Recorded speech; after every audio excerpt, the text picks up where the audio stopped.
Not very often is my mind blown on a topic, but today my mind was blown away. This guy put out a killer video, okay? He starts off the video talking about petrified wood and petrified animals, and the usual scientific explanation doesn't make a lot of sense, okay?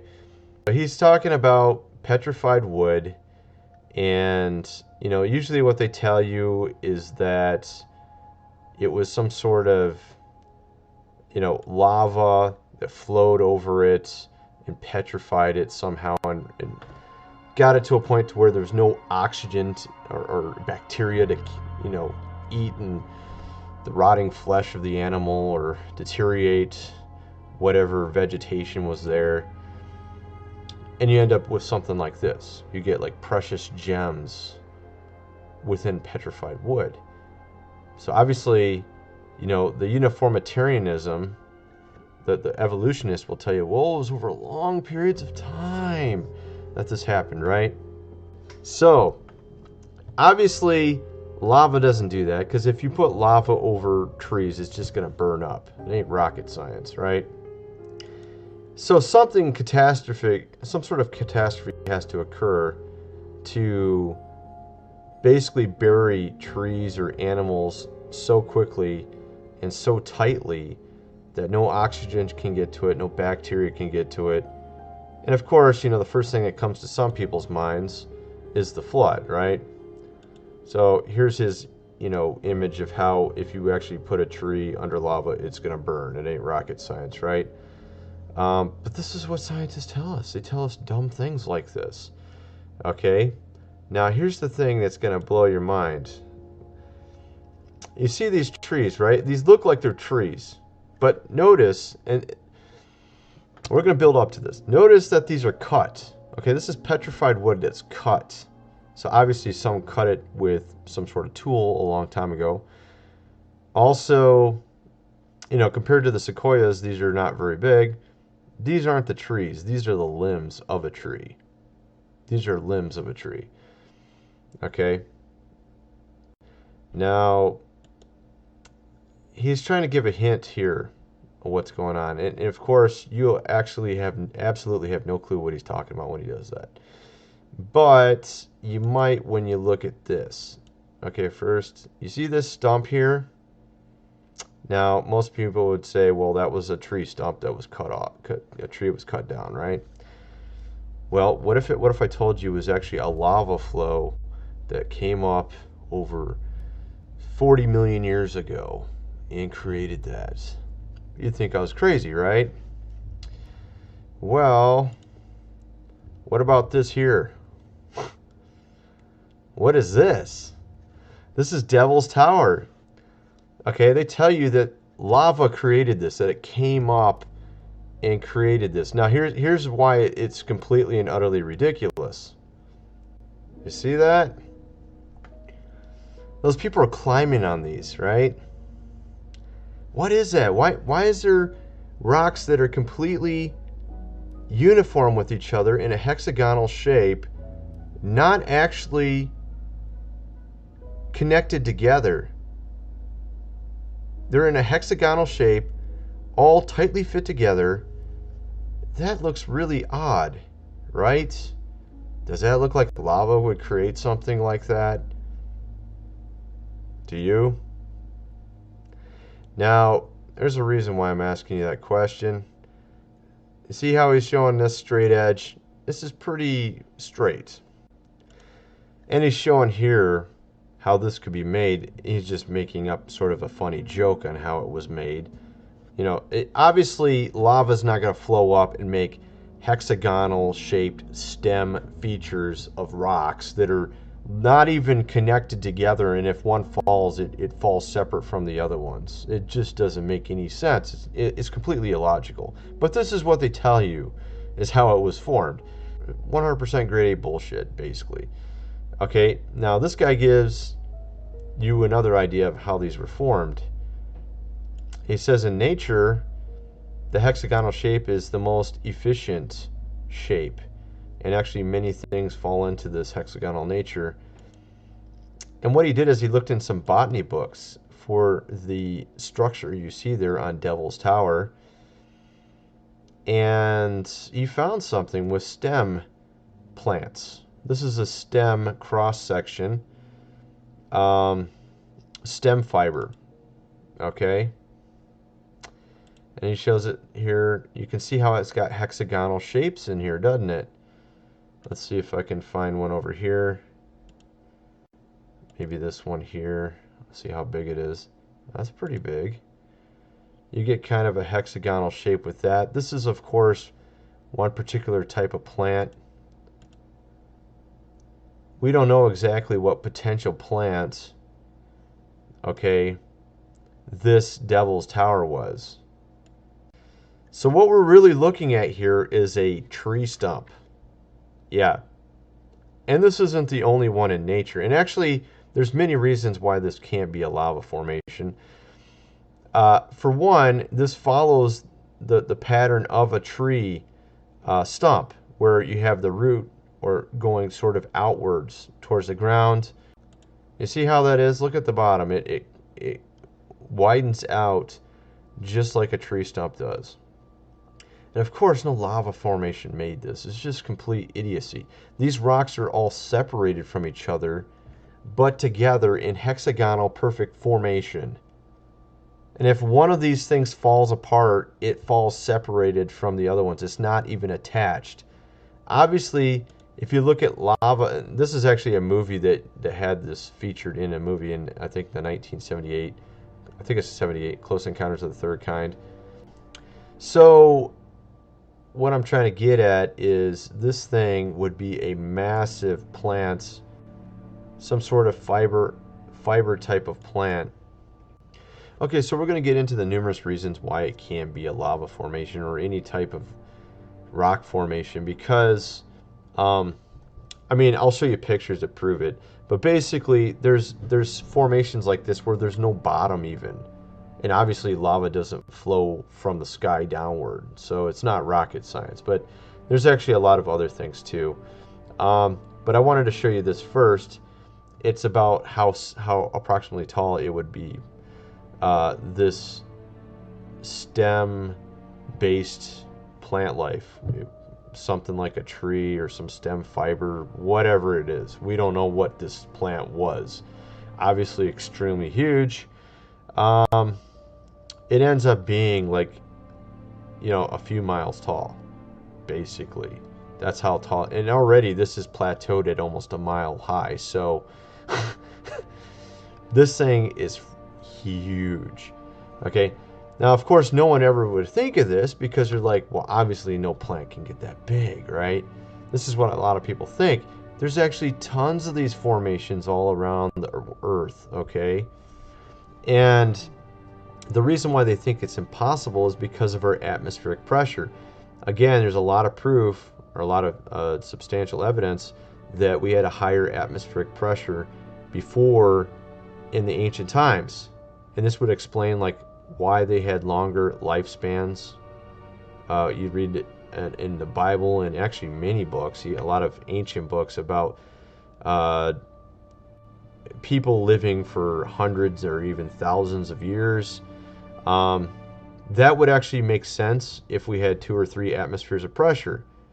They use hyperbolic chambers these days to heal wounds quickly, where it would take, you know, many months to heal something. You can heal it in far less time in a hyperbolic chamber because it simulates, you know, 2 or 3 atmospheres of pressure.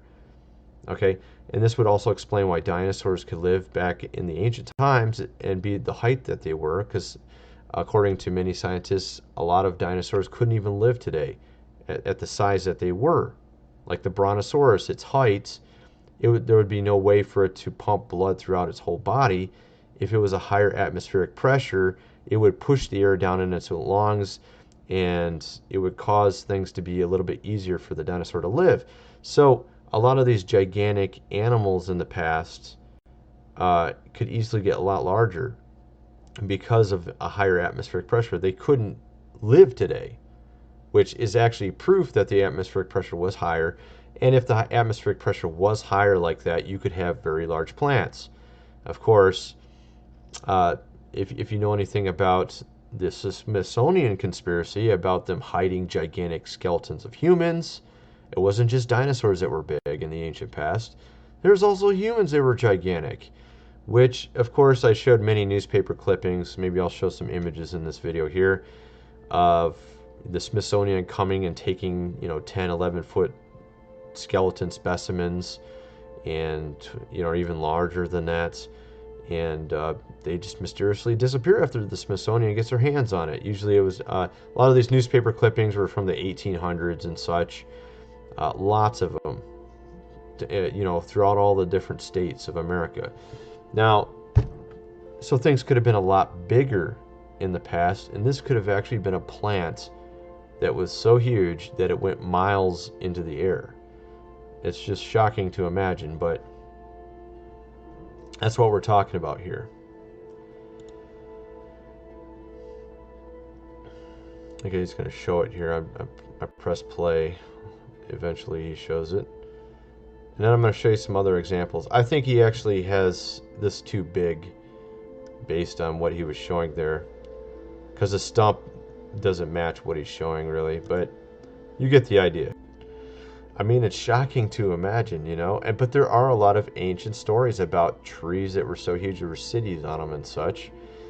I think he even mentions it, Asgard and things of this nature. Let's see here. And I think I actually saw this. I think this is in Korea. I think this is in Jeju Island. I actually have a picture of me with stuff like this on one of my channels, believe it or not. That's kind of crazy, actually. I realized it after I watched this video. I'm like, dude, I got a picture of me with this stuff. It's on my business channel. Let me show you real quick here. Gotta go to my business channel. If it loads, you see this background here. We were at some waterfalls in Korea, Jeju Island, which is an island south of the Korean country, mainland. That's the word I was looking for. But you see how they have different formations here too. Some of it's worn away. You can see it's the same fiber type of design, and you see water coming down in between some of these fibers right here. It's kind of interesting. That was a really cool place, actually. But this Devil's Tower, it's not the only one. There's many of these type of things. Let's see here. He shows some other ones. I believe that's in Korea there. And I actually had a photo of something like that. I can't find it, though. You see, I'm actually starting to believe that what they teach us in school, the so-called science they teach us in school, is actually just a cover screen to keep you from actually learning the truth about what's going on. With the Grand Canyon, obviously the Colorado River did not cut the Grand Canyon. It isn't rocket science. There was a Mount St. Helens eruption, I think it was in the 80s, that actually created a miniature Grand Canyon with the exact same type of shape with a small river in it afterwards. I think it was I can't remember the scale, but it was like, I don't know, like 1/20th scale Grand Canyon, and it was created from the Mount St. Helens eruption that caused a massive mudslide that carved out a mini Grand Canyon. Exact type of shape with a little river in it. I mean, that right there might be a better explanation of what occurred than, millions of years in this Grand Canyon. And actually, what's interesting is the plateau top of the Grand Canyon is curved. So unless you believe rivers flow uphill, you got a problem, okay? So let's see here. And that doesn't really talk about what we're talking about here, but it's a flood that caused all this. And you have these gigantic, they call them causeways. But actually this causeway, look, you can see the stem fiber features with this. Okay, and most plant life, it ends up having this sort of type of shape of like sort of a hexagonal shape. Okay, so basically it's hard to see when it's something like this because it's been worn down so much. But with this Devil's Tower, what he's basically concluding, I'm going to show you what he's concluding with it. I should have mentioned it earlier, if I can get to the right place. Okay, so basically what he's concluding is that all this stuff here around it has been removed, and all you're seeing is the center. He actually draws something here. It's not doing, okay, there it goes. So like basically this center is what he thinks that Devil's Tower is. Again, the Devil's Tower is right here.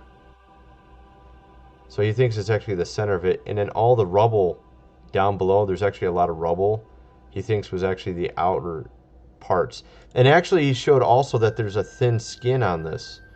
You can see like in some places, but there's a thin skin that like breaks off, kind of like a thin layer covering each one of these rock structures, these hexagonal rock fiber structures, and it breaks off sort of like a coating on it, and it actually matches certain features within fiber on these stems of certain plants. It's pretty crazy. So it actually fits sort of the stem fiber type of design. Of course, we're not talking about a tree per se, because trees don't have this exact design. They're a little bit different on the inside, as you already know. But this fits very well with certain types of like weed structures and such, and flax and things of that nature. You just like imagine this massive weed thing or something. It's crazy, you know, but how else are you going to explain it? And then he shows all these other structures too that fit this. There's like a lot of stuff. This is the salt flats. Okay, so they're trying to say that these salt flats here were like, you know, cracking from the sun. Cracks don't go upwards, and they're not hexagonal shape. Again, a false explanation for what's really going on here. If you ever look at cracked earth, it doesn't look like that at all. And it's definitely not hexagonal shape and perfect like that. All these are hexagonal. It's like some sort of stem fibrous thing. It was clearly some sort of plant life of some sort, maybe something like that. Isn't that crazy looking? It's not explained by cracking of the ground or any of that garbage. Okay? And there's actually a lot of other things he points to that could be like some sort of massive, you know, tree or something. I'm not sure about these, you know, formations. I don't know in these cases. But it's interesting nonetheless. He actually came up with some very interesting stuff. Some of these look like they could very well be potentially trees or ancient trees that got petrified, or some sort of plant life that got petrified. What we think is sometimes a mountain actually was some massive vegetation. And the theory he had was that there was some sort of blast that destroyed everything, and these were maybe somehow cut down in a sense. We don't know, but and the reason why you don't see all the rest of them is because they were flayed out. Now, I mean, this is really, really pretty shocking to think about, of course, that there could be plant life that was this massive. But if there was 2 or 3 atmospheres of air pressure, and the air pressure was much different in the past, it could explain why dinosaurs were so huge, why humans were more giant back in the ancient times, and it could also explain, you know, potential giant vegetation. Okay, now you even have the sequoias, which are pretty huge in of themselves, but I mean, if you can imagine something like this, it's just insane compared to it. You know, like a sequoia compared to that. I mean, that thing's mountainous, you know, it's just crazy. So, but then he showed also ones that he thought were maybe jagged edge, like wood that was broken off, that people think are just rock formations. It could have actually been some plant life that was broken off. Okay, again, I want to show you just the utter ridiculousness of the scientists' proposed answer for this problem. Okay, look at this. This is the formation. This is the formation right here. They're claiming that lava formatted this. It looks like something you actually create almost. You know, as if a human created something and put it together. Or it could be plant life, stem fiber. These rocks are all separated. This could be petrified stem fiber, just massive ones. You see what I'm saying? Lava does not explain any of this. I mean, if you look at how lava formates, here we go. Here's an example. Here's these stem formations are all separated, and here's lava formation. It flows. It's all together. You see the difference here? This is a lava formation, okay? And this is this formation that we're talking about here. We're talking about literally separated hexagonal, perfect hexagonal separated rocks that go vertical. Nothing explains this except for these stem fibers, or potentially someone made it, which is even more incredible to believe than this lava formation. This lava formation doesn't look anything like it. So clearly lava didn't create these. You see the difference? They're nothing alike. There's no hexagonal shape in this lava. You see the difference? So this is kind of my point here. This is clearly something he found. I really think he's onto something with this. And this Devil's Tower is just one of the top proofs I've seen. I mean, the thing looks literally like a tree stump. It's just shocking how it looks. So he was thinking it could be something like this. You know, you've heard of massive tree cities even. There's even fairy tales like this, you know. Movies you can see that are sort of like this. I recall seeing one movie. I can't remember its name, but it was about a guy who went back in time. He created a time machine, went back in time. I think it came out like, I'm thinking 10 years ago. He went back in time, and there was there was humans, but there was these massive giant trees that they lived in. And it was prehistoric times, and there was also prehistoric animals. It was kind of an interesting movie. I wish I could remember the name of it, but it was something like this. It was kind of interesting. Maybe that's their way of putting it in your face and like, hey, look, see, this is what it really is. Thanks for watching. If you like this video, please share it with others, like and subscribe. Also, check out our forums and make sure to get a copy of the 10 ebook collection.